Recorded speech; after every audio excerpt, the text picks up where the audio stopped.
포항 형산강 수은 오염을 유발한 업체를 찾기 위한 추적 조사가 다시 추진됩니다. 환경부와 검찰 모두 원인 규명에 실패해 그동안 부실 조사 논란이 끊이지 않았는데 이번에는 성과를 낼 수 있을지 주목됩니다. 장미풍 기자가 보도합니다.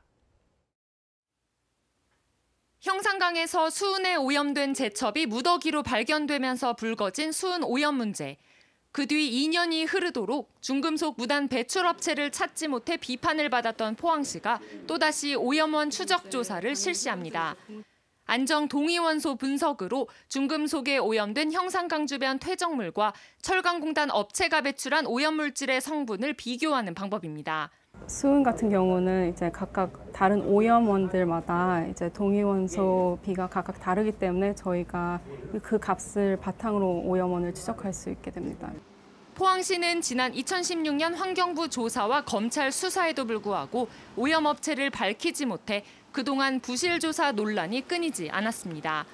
이미 검찰과 업체 100여 곳을 조사했지만 내사 종결됐고 여러 차례 조사에도 불구하고 원인 규명에 실패했습니다.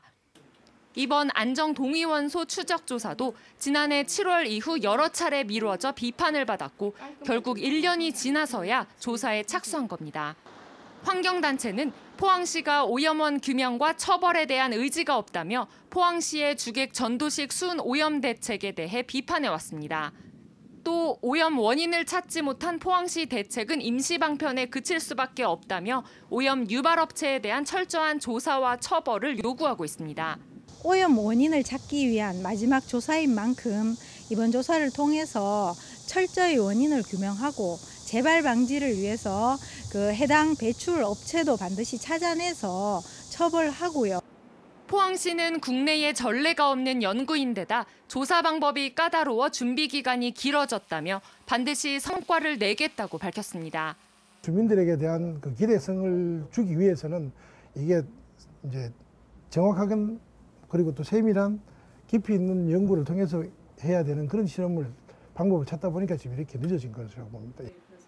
조사 결과는 12월쯤 나올 예정인데 포항시가 이번에도 수은 오염 원인 규명에 실패할 경우 수은 대책 전반에 대한 비판 여론이 다시 제기될 것으로 예상됩니다.